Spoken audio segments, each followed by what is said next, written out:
아빠는 약속을 지켰다. 오늘 고마웠어, 아빠. 무슨 소리 하는 거야, 민재야? 널 지켜주겠다고 약속할게. 아빠는 나한테 아무 일도 일어나지 않게 할 거야. 약속할게. 우리는 최선을 다했다. 가족들에게 애도를 표합니다. 당신은 운명이 바꿀 수 없는 것이라고 믿습니까? 저는 믿지 않았습니다. 하지만 결국 저는 삶이 때때로 우리가 눈치채지 못한 경고들을 준다는 것을 깨닫고 너무 늦었을 때 후회하게 됩니다. 이것은 제 이야기입니다. 제가 간과한 직무와 제가 지불해야 할 대가에 대한 이야기입니다. 나와 같은 상황에 처하기 싫으면 놓치지 마라. 저는 서울의 한 작은 아파트에 사는 올해 36살 지훈이라고 합니다. 아내와 은지, 아들 민재와 함께 행복한 소가족을 만드는 곳입니다. 비록 우리 아파트가 크지는 않지만 나에게는 가족의 웃음과 따뜻함으로 가득 찬 곳이었다. 우리 10살짜리 아들 민재는 총명하고 다정하며 호기심이 많은 소년이다. 하루하루 살면서 민재가 있다는 게 행운이라는 걸 느껴요. 아이는 제 인생의 빛이고 제가 모든 어려움과 시련을 이겨낼 수 있는 원동력입니다. 그 소녀는 부지런함과 총명함으로 저를 자랑스럽게 했을 뿐만 아니라 아이의 따뜻한 가슴으로 저를 감동시켰습니다. 민재가 힘든 하루 일과 후 나를 격려해줄 작은 카드를 직접 만들었던 기억이 난다. 그 작은 행동들은 내 안의 모든 피로를 사라지게 하기에 충분했다. 저에게 은지는 아내일 뿐만 아니라 가장 믿음직한 동반자입니다. 그녀는 삶이 어려울 때도 있지만 항상 가족을 위해 불을 붙드는 방법을 알고 있다. 은지는 항상 친절과 감사의 소중한 교훈을 민재에게 가르친다. 나는 민재가 그녀의 인내심과 사랑 덕분에 지금처럼 특별한 소년으로 성장할 수 있을 것이라고 믿는다. 우리 가족은 완벽하지는 않지만 가장 간단한 것이 진정한 의미를 만든다고 생각한다. 소박하지만 웃음 가득한 저녁 식사, 함께 앉아서 TV를 보거나 단순히 민재가 집 앞 작은 마당에서 노는 모습을 지켜볼 뿐이다. 그런 매 순간이 제 인생에서 소중한 추억이 되었어요. 돌이켜보면 행복이 반드시 크고 사치스러운 것에서 오는 것은 아니라는 것을 깨달았습니다. 때때로 저는 제 가족이 건강하고 행복한 것을 보기만 하면 제가 세상에서 가장 운이 좋은 남자라는 것을 알게 됩니다. 민재의 10번째 생일날 나는 이날을 내 아이들에게 잊지 못할 추억으로 만들기로 결심했다. 지난주 내내 나는 조용히 계획했다. 생일 케이크, 내가 좋아하는 작은 선물들, 그리고 포인트는 민재가 언급했던 놀이동산, 여행이 끝없이 이어졌다. 저는 너무 흥분해서 매일 밤 잠자리에 들기 전에 아빠, 정말 갈 거예요? 라고 묻습니다. 약속해줘. 그날 아침 모든 것이 정상적으로 진행되는 것 같았지만 나는 내 마음을 짓누르고 있는 무거운 느낌을 떨칠 수 없었다. 지난 밤 나는 이상한 꿈을 꾸었다. 그 꿈속에서 나는 민재와 내가 따뜻한 햇살이 내리쬐는 광활한 들판에서 뛰어노는 것을 보았다. 그런데 갑자기 주변이 어두워졌다. 민재의 웃음소리가 들렸는데 멀리서 들려오는 듯 약해지고 사라졌다. 나는 아이를 불렀지만 아무도 대답하지 않았다. 잠에서 깨어났을 때 악몽에서 도망친 것처럼 식은땀이 나고 가슴이 두근거린다는 것을 깨달았다. 나는 무의미한 꿈일 뿐이라고 스스로에게 말했지만 불안은 여전히 흐리멍덩했다. 괜찮아, 지훈아. 오늘은 내 아들의 기쁜 날이야. 나는 불안감을 떨쳐버리려고 애쓰며 스스로에게 말했다. 하지만 왠지 넥타이를 정리하기 위해 거울을 볼 때 뭔가 잘못돼서라고 중얼거리는 것을 느꼈다. 무슨 일이 일어날 거야. 오후에 민재를 데리러 학교에 갔다. 아들은 나를 향해 달려왔고 얼굴은 환했고 목소리는 아빠 라고 외쳤다. 저 가도 돼요. 하루 종일 기다렸어. 나를 보고 나는 미소를 지으며 마음의 걱정을 잊으려고 노력했다. 그럼요. 민재, 너 오늘 날이잖아. 우리는 차를 몰고 놀이공원으로 향했고 밝은 음악 소리와 반짝이는 불빛이 입구에서부터 환영했다. 민재는 피식 웃으며 손을 잡아당겼다. 아빠, 놀이기구 먼저 탈게요. 높은 거 해보고 싶어요. 나는 동의하며 웃었지만 마음속으로는 여전히 그 이상한 느낌을 떨칠 수 없었다. 롤러코스터 구역에 들어서자 민재와 동갑인 또 다른 소년이 아버지 옆에서 울고 있는 모습이 보였다. 그 아버지는 달래면서 괜찮아. 그냥 게임일 뿐이야. 집에 가고 싶으면 갈게요. 그 장면은 저를 잠시 멈추게 했습니다. 머릿속에 한 목소리가 조심해라고 외쳤다. 뭔가 잘못됐어. 첫 번째 게임은 순조롭게 진행되었고 민재는 즐거운 비명을 질렀다. 아빠, 이거 생각보다 재미있어요. 하지만 우리가 거대한 회전목마를 타려고 할 때 물놀이장에서 큰 소리가 들렸습니다. 비명 소리는 더 이상 웃음이 아니라 고망 상태입니다. 민재의 손을 꼭 잡고 그쪽을 봤는데 구멍한 구석에서 연기가 올라오는 거예요. 아빠, 무슨 일이에요? 민재가 떨리는 목소리로 물었다. 어떻게 대답해야 할지 모르겠어요. 공원 직원이 지나가며 큰 소리로 외쳤다. 모두들 출구로 빠르게 이동하세요. 머무르면 안 돼. 군중들이 한쪽으로 몰려들기 시작했다. 나는 몸을 구부려 민재를 꼭 껴안고 아이가 휩쓸리지 않도록 애썼다. 우리가 출구에 도착했을 때 누군가 소리치는 것을 들었습니다. 글라이더 구역 안에 갇힌 사람이 있다. 누가 좀 도와줘요. 한 남자가 주변의 경고에도 불구하고 군중 속으로 뛰어들었다. 그 광경을 보며 민재는 내 손을 잡아당겼고 내 눈은 공포로 가득 찼다. 아빠, 제가 거기 있었다면 저를 구해주러 왔을 거예요. 그렇죠. 내 질문은 내 마음을 칼로 찌르는 것 같았다. 그건 절대 생각하지 마, 아들아, 라고 제가 말했죠. 음이탈이 났습니다. 아빠는 내가 그런 상황에 처하게 놔두지 않을 거야. 집에 가는 길에 민재는 평소보다 조용했다. 그는 차창에 기대어 앉아 무슨 생각을 하는 것처럼 밖을 내다보았다. 마지막으로 저는 아빠, 오늘은 즐거운 날이어야 하는데 너무 이상해요. 뭔가 아닌 듯 고개를 끄덕여 승낙하는 것 외에는 무슨 말을 해야 할지 모르겠다. 아마 우리 둘 다 뭔가 바뀌었다는 걸 마음속 깊이 느꼈을 겁니다. 애매하지만 무시할 수 없는 그런 느낌이죠. 그날 밤 제가 아이를 침대에 눕혔을 때 민재는 갑자기 제 손을 잡아당기며 속삭였습니다. 아빠, 제가 내일 다시 일어나지 않으면 저를 기억하실까요? 그 질문은 저를 오싹하게 했습니다. 저는 아이의 손을 꽉 쥐며 자연스럽게 웃으려고 노력했습니다. 자라, 민재야. 내일 우리 아빠랑 또 좋은 하루 보내자. 하지만 제 방에서 나갔을 때 저는 복도 한가운데에 서서 심장이 쿵쾅쿵쾅 뛰었습니다. 다시 한번 뭔가 큰 일이 일어날 것 같은 느낌을 떨쳐버릴 수가 없었다. 그리고 나는 그것이 무엇인지 확실히 알기 위해 기다릴 수밖에 없었다. 전날 밤 나는 광활한 공간의 양 끝을 연결하는 끝없는 긴 다리에 서 있는 꿈을 꿨다. 하늘은 잿빛이었고 먹구름은 분노로 고소다질 것 같았다. 내 발밑에서 한강이 빠르게 흐르고 커다란 파도가 흰 거품을 일으키며 모든 것을 가라앉히려는 듯 요란한 소리를 냈다. 멀지 않은 제 앞에는 민재가 서 있고 작고 외롭습니다. 아이가 나를 향해 손을 들자 눈이 휘둥그레졌고 극도로 두려운 빛을 띠었다.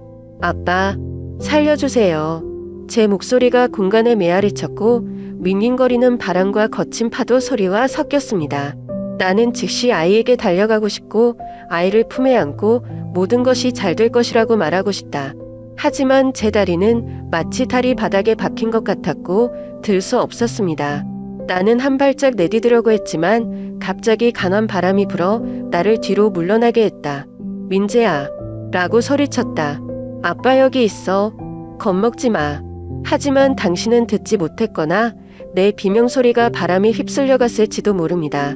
나는 그냥 거기 서서 떨고 절망적인 눈빛을 하고 있었다. 아빠, 빨리요. 무서워. 나는 온 힘을 다해 전진했고 한 걸음 한 걸음 뒤로 끌려가는 것처럼 무거운 발걸음을 내딛었다. 손을 뻗어 떨었다. 기다려, 민재야. 아버지가 오셨다. 하지만 제가 조금 더 나아갈 때마다 바람이 저를 더 뒤로 밀어냈습니다. 이 다리는 내가 아이에게 도달하는 것을 원하지 않는 것 같다. 날 버리지 말아요, 아빠. 마치 우리 사이의 거리가 점점 멀어지는 것처럼 내 목소리는 점점 약해졌다. 그러던 중 갑자기 소용돌이치는 바람이 지나갔다. 나는 쓰러져 기념을 잡으려고 노력했지만 그럴 수 없었다. 순간 뒤로 끌려가는 민재를 보며 소나기가 허공에서 버둥거렸다. 아빠, 제 고함 소리가 들렸습니다. 제가 다리에서 사라지기 전에 공간을 찢어버렸죠. 바로 아래 급류에 떨어졌습니다. 나는 쉰 목소리로 소리쳤다. 민재, 아니야. 하지만 이미 늦었어. 아이는 사라졌고 텅 빈 다리 위에 나를 혼자 남겨두고 여전히 손을 뻗었지만 아무것도 만질 수 없었다. 바람은 여전히 불고 차갑고 아래에 가는 나의 무력함을 비웃는 것 같았다. 나는 벌떡 일어나 숨을 몰아쉬며 온몸에 식은땀을 흘렸다. 가슴이 두근거릴 정도로 가슴이 아팠다. 잠자리 전등에서 희미한 불빛이 천장을 비추지만 물속으로 사라지는 민재의 모습밖에 보이지 않는다. 그냥 꿈일 뿐이야 라고 나는 스스로에게 말했지만 내 목소리는 떨렸고 스스로를 설득할 수 없었다. 그날 아침 내내 저는 꿈에 대해 끊임없이 생각했습니다. 아침 식사를 하면서 즐겁게 토스트를 먹고 있는 민재를 보며 민재야, 내가 겁먹으면 어떻게 할래? 라고 중얼거렸다. 아이가 나를 올려다보며 천천히 씹는다. 아빠를 부를게요. 아빠가 항상 날 구해줬으니까. 그렇지. 네, 말은 내 마음을 무겁게 짓누르고 있는 걱정에 칼날처럼 박혔다. 나는 억지로 웃었다. 그래, 아빠는 항상 여기에 너와 함께 있을 거야. 학교 가는 길의 뒷자리에 앉은 민재는 좋아하는 노래를 흥얼거렸다. 하지만 내 머릿속에는 꿈에서 나온 이미지들이 계속 반복되고 있다. 나는 백미러를 통해 아이를 돌아보며 말했다. 오늘 학교 갈 때 조심해요. 알았죠? 무슨 일이 있으면 바로 아빠한테 전화하세요. 라고 민재는 깜짝 놀라며 말했습니다. 아빠, 저 괜찮아요. 다 컸어. 걱정 마. 하지만 아이의 무심코한 목소리는 내 안의 불안을 없애기에 충분치 않았다. 그날 하루 종일 나는 일에 집중할 수 없었다. 달이, 한강의 모습, 그리고 민재의 공포에 찬 눈빛이 자꾸만 나를 괴롭힌다. 저는 그 꿈이 무엇을 의미하는지 몰랐습니다. 하지만 저는 뭔가 일어날 것이라고 느꼈습니다. 제가 통제할 수 없는 일이죠. 그리고 가장 두려운 것은 그것으로부터 제 아이들을 보호하는 방법을 모른다는 것입니다. 그날 아침 가족을 위해 아침을 준비하느라 바빴던 나는 우연히 선반에서 그릇을 떨어뜨렸다. 그릇 깨지는 소리가 쨍그랑하고 차갑게 울려 부엌의 조용한 공간을 파괴했다. 나는 멍하니 서서 바닥에 흩어져 있는 파편을 바라보았다. 마음속에 불안감이 일었다. 이거 무슨 징조일까? 라고 내가 속삭였다. 한국에서는 중요한 날에 물건을 깨뜨리는 것이 종종 나쁜 징조로 여겨지지만 나는 고개를 저으며 스스로에게 너무 많이 생각했어라고 말했다. 그냥 사고였어요. 자네를 비운 뒤 민재가 미리 앉아있던 식탁으로 돌아와 의자 밑으로 다리가 휘청거렸다. 나는 숟가락으로 그릇을 가볍게 두드리며 규칙적인 딸깍 소리를 내고 있다. 나는 걸어가서 아이 앞에 토스트 접시를 놓았다. 자, 드세요. 오늘은 당신의 특별한 날이잖아요. 라고 나는 마음속에 이상한 느낌을 없애기 위해 활짝 미소를 지으며 말했다. 민재는 고개를 들고 눈을 부릅떴다. 아파, 나 오늘 놀이공원 진짜 갈 거지? 일주일 내내 이날을 꿈꿨어요. 나는 미소를 지으며 아이의 머리를 쓰다듬었다. 물론 약속했잖아요. 오늘은 내 거야. 하지만 마음속 깊은 곳에서는 커져가는 불안을 무시할 수 없었다. 아침을 먹다가 갑자기 고개를 든 민재는 아파, 오늘이 내 마지막 날이면 나도 제일 기쁜 날이야 라며 멈칫거리게 만드는 한마디를 했다. 나는 눈을 동그랗게 뜨고 아이를 보았다. 뭐, 민재야, 왜 그런 말을 해? 나는 수줍게 웃었다. 농담으로 한 말인데 아빠, 겁먹지 마세요. 그냥 가족 모두가 함께 놀 수 있어서 행복하다고 말하고 싶어요. 라고 말했지만 그 말은 제 머릿속에서 울리는 경고음과 같았습니다. 지울 방법이 없었습니다. 아이를 학교에 데려다 주기 위해 현관으로 나가려던 민재가 갑자기 돌아서서 나를 꼭 껴안았다. 이것은 흔한 일이 아닙니다. 제 아들은 보통 매우 독립적이며 좀처럼 그런 감정을 드러내지 않기 때문입니다. 아파, 오늘 고마웠어. 아빠를 정말 사랑해요 라고 나는 내 귀에 속삭였고 목소리는 작지만 내 마음에 울려 퍼졌다. 아빠도 사랑해. 민재라며 내심 불안감을 드러내지 않으려고 애쓰며 아들의 어깨를 가볍게 조였다. 그런데 오늘 왜 이상한 말을 해요? 무슨 걱정거리라도 있나요? 진자는 고개를 저으며 미소를 지었다. 아무것도 아니야, 아빠. 그냥 아빠가 해준 모든 걸 소중히 여기고 있다는 걸 알아줬으면 해. 학교에 가는 내내 아이의 말에 대한 생각을 멈출 수가 없었다. 차가 교문 앞에 섰을 때 민재는 돌아서서 나를 얼어붙게 하는 한마디를 덧붙였다. 아파. 내가 돌아오지 않으면 아빠는 여전히 너를 그리워할 거야. 그렇지. 나는 목이 뻣뻣했고 심장이 조이는 것 같았다. 민재, 그런 허튼 소리 하지 마. 오늘 오후에 아빠가 널 데리러 갈게. 우리는 놀이공원에서 멋진 하루를 보낼 거야. 약속할게. 아이는 웃었지만 눈빛은 마치 작별 인사를 하는 것처럼 나를 바라보았다. 아빠 알아요. 하지만 제가 말하고 싶은 것은 모든 것이 당신이 예상한 대로 되지 않으면 슬퍼하지 마세요. 아버지, 아빠 사랑해요. 나는 아이가 교문으로 들어오는 작은 모습을 보고 마음이 무거웠다. 오늘 아침 깨진 그릇과 아이의 숨겨진 말들이 내 머릿속에 맴돌았다. 아니, 확실히 너무 많은 생각을 하고 있어. 라고 나는 스스로에게 말했지만 그래도 이상한 차가운 느낌이 나를 편안하게 하지 못했다. 그날 점심에 명동의 한 유명 빵집에 들러 민재 생일빵을 사줬다. 이곳은 그림처럼 아름답게 장식된 케이크들로 유명한 내가 열렬히 언급했던 빵집이다. 나는 오늘이 완벽하기를 원하며 모든 세부 사항도 깔끔해야 아이가 기억할 만한 생일을 보낼 수 있다. 제가 막 가게를 나왔을 때 손에 케이크 상자를 들고 제 눈이 밖에 서 있는 한 노인과 마주쳤습니다. 그는 낡은 외투와 낡아 빠진 구두를 신고 소박하게 옷을 입었다. 깊고 차가운 그의 눈은 나를 꿰뚫어보고 있는 것 같았다. 처음에 나는 그가 단지 평범한 노인이라고 생각했지만 내가 지나갈 때 그는 갑자기 목소리를 천천히 그러나 분명하게 말했다. 아저씨, 오늘 중요하긴 하지만 조심해요. 가끔은 운명이 우리를 통제하지 못하게 해요. 나는 그가 한 말에 놀라서 멈췄다. 단순하면서도 묘한 무게의 문장이 나를 무시할 수 없게 만든다. 나는 그에게 돌아서서 물어보려고 했다. 그게 무슨 말이야? 무슨 말씀이세요? 그러나 노인은 재빨리 몸을 돌려 걸음을 옮겼다.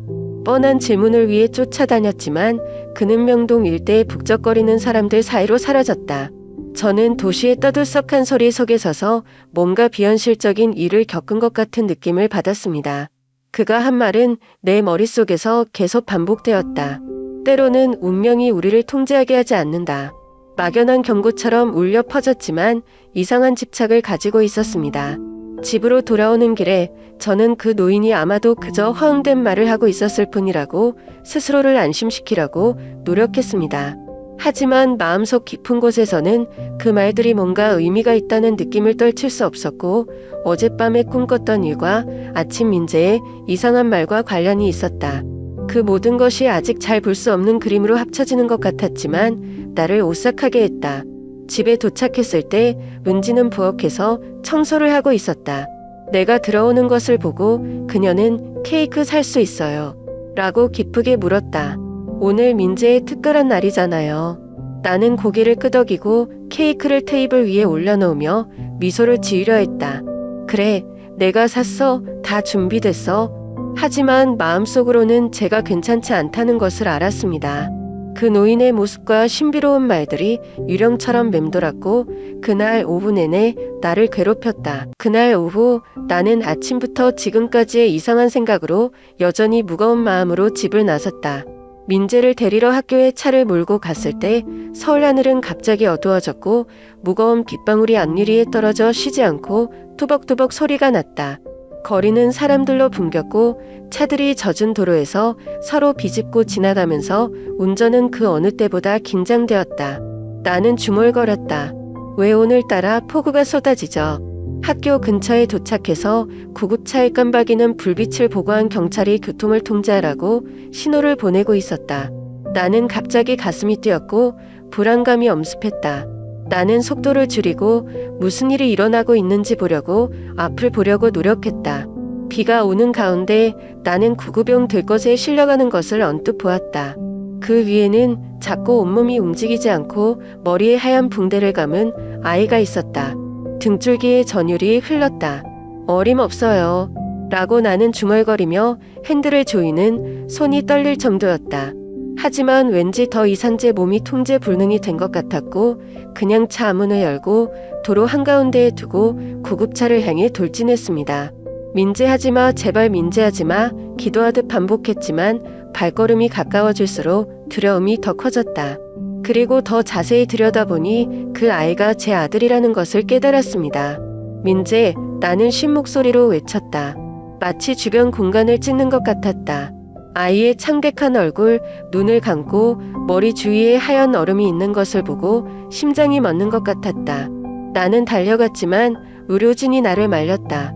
아이는 학교 정문에서 사고를 당했다. 우리는 당장 아이를 병원에 데려가야 한다고 그들 중 한 명이 심각하지만 다급한 목소리로 말했다. 안 돼, 내 아들이에요. 저도 같이 가게 해주세요. 민재, 얘야, 정신 차려. 나는 비명을 지르며 아이들을 만지기 위해 그들을 비집고 들어가려고 했지만 그들은 단호하게 나를 막았다. 미안해요. 당신은 우리가 일하게 해야 해요. 모든 순간은 소중해. 나는 내 눈 앞에서 구급차 문이 닫히는 것을 지켜보며 무력하게 서 있었다. 호루라기가 울리고 차가 돌진하여 무거운 빗속에 서서 머리부터 발끝까지 흠뻑 젖고 젖은 노면에 발이 얼어붙은 나를 남겨두었다.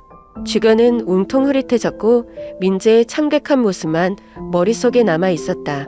나는 내 차로 돌진해서 떨리는 손으로 은지에게 전화를 걸려고 전화기를 찾았다. 전화를 받자 목이 메어 민재가 사고를 당해서 그들은 아이를 병원에 데려가고 있다. 나는 무슨 일이 일어났는지 모른다. 왠지가 전화기에서 소리치자 그녀의 목소리에는 공황 상태가 가득했다. 무슨 일이야? 민재는 어때요? 어디 병원? 빨리 말해. 나는 급히 엑셀러레이터를 밟고 구급차가 떠난 병원을 향해 달려갔다. 제 머릿속에는 모든 것이 뒤죽박죽이었습니다. 왜 이런 일이 일어났을까요? 제가 뭘 잘못했나요? 빵집 옆 노인의 말은 마치 때로는 운명이 우리를 통제하지 못하게 할 때도 있다. 라는 저주처럼 내 머릿속에 울려 퍼졌다. 병원에 가보니 은지가 있었고 얼굴이 하얗게 질려 있었다. 우리는 서로를 쳐다보았고 아무도 한마디도 하지 않았다. 이제 모든 것은 민재가 생명을 지키기 위해 싸우고 있는 저 닫힌 응급실 문에 달려있다. 나는 은지의 손을 꼭 쥐며 속으로 제발 내 아들을 평안하게 해주세요라고 기도했다. 당황한 채 병원으로 달려간 나와 은지는 구급차에서 창백해진 민재의 모습을 떠올리며 눈물이 멈추지 않았다. 내 손을 꼭 잡은 은지는 목소리가 떨린다. 이런 일은 있을 수 없어. 어떻게? 민재가 너무 어려서 나는 아무 말도 할 수 없었고 정신 나간 사람처럼 병원을 향해 돌진할 수밖에 없었다. 도착했을 때 우리는 응급실 밖에 있는 대기실로 안내되었다. 한 의사가 심각한 얼굴로 걸어 나와 우리에게 말했다. 아이의 상태는 매우 심각하다. 우리가 할 수 있는 최선을 다하겠지만 가족들에게 마음의 준비를 부탁합니다. 그 말은 제 심장에 주먹을 날리고 거의 쓰러질 뻔했습니다. 왠지는 울음을 터뜨렸고 나는 두려움과 죄책감으로 가득 찬 응급실 문만 쳐다봤다. 의자에 앉아 기다리다 보니 끊임없이 자책감이 들었다. 오늘 아침 나는 왜 아이를 집에 두지 않았을까? 왜 제가 경고 신호들을 알아차리지 못했을까요? 그 꿈, 깨진 그릇, 노인의 말 모두 경고입니다. 내가 왜 그들을 무시하지? 모든 생각이 제 마음을 칼로 찌르는 것 같아서 숨이 막혔습니다.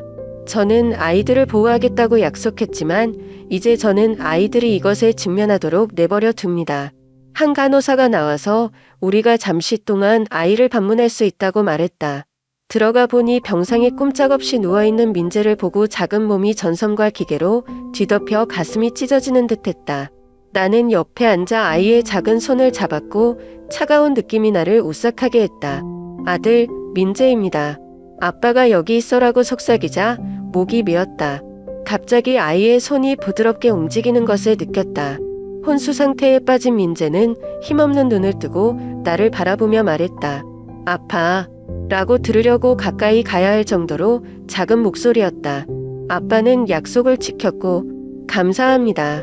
나는 놀라서 눈물이 걷잡을 수 없이 쏟아졌다. 민재야, 무슨 소리 하는 거야? 전 괜찮을 거예요. 약속해요. 걱정 마. 엄마랑 아빠가 여기 있으니까 항상 같이 있을 거야. 하지만 민재는 더 이상 말을 하지 않고 내 눈빛을 감았다. 나는 시간이 너무 빨리 흘러서 붙잡을 수 없는 것 같은 느낌에 아이의 손을 꽉 쥐었다. 몇 시간 후 의사는 수술실에서 나왔다. 그의 얼굴은 묵상했고 눈빛은 피곤한 기색이 역력했다. 그는 마스크를 벗고 한숨을 쉬며 내가 결코 듣고 싶지 않은 말을 했다. 우리는 최선을 다했다. 옆에서 은지의 묵맨 비명소리가 들렸지만 본인은 얼어붙은 듯했다. 그 단어들은 내 안의 모든 것을 찢어버리는 것 같았다. 나는 의사에게 달려가 필사적으로 소리쳤다. 아니요. 다시 하셔야 합니다. 내 아들을 이대로 놔둘 순 없어. 하지만 그의 눈은 모든 것을 말해주었습니다. 민재는 떠났다. 나는 바닥에 주저앉았고 머리는 텅 비었다.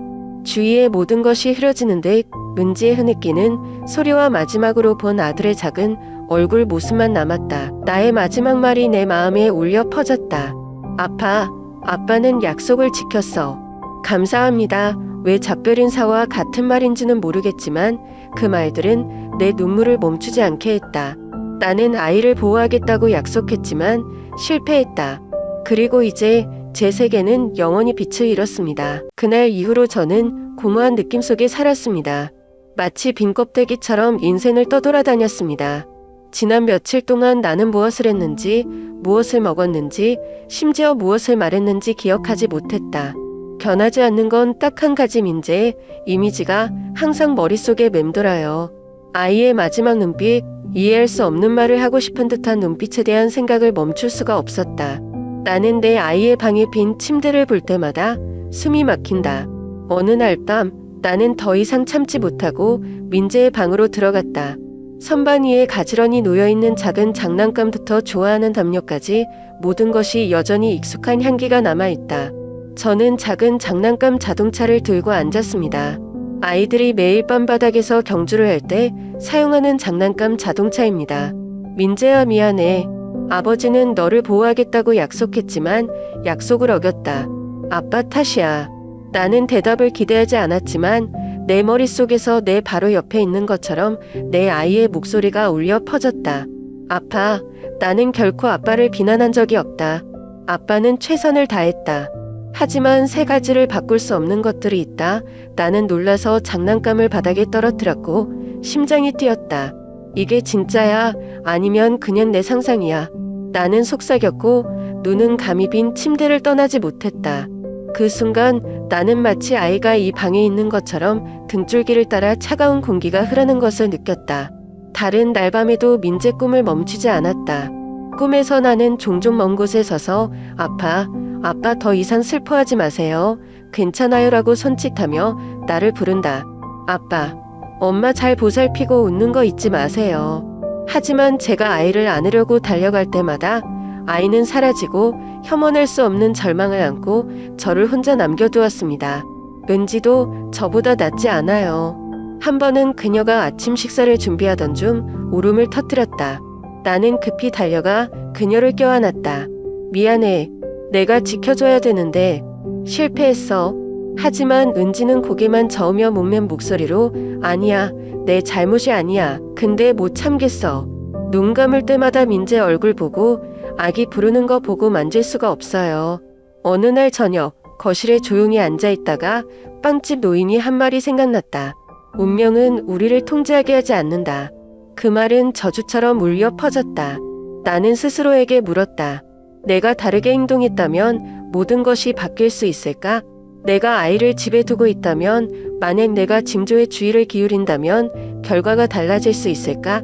하지만 깨달았죠. 아무도 운명을 이길 수 없다는 것을요. 그냥 받아들이지 않을 뿐이었죠. 나 자신과 싸우며 감히 말할 수 없는 질문을 하는 날도 있었다. 운명이 안배되었다면 왜 그런 징조를 보게 했을까요?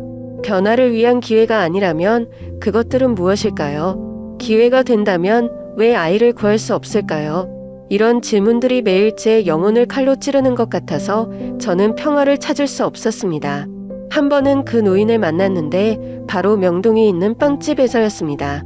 나는 참지 못하고 할아버지 앞으로 달려가 소리쳤다. 알고 있죠?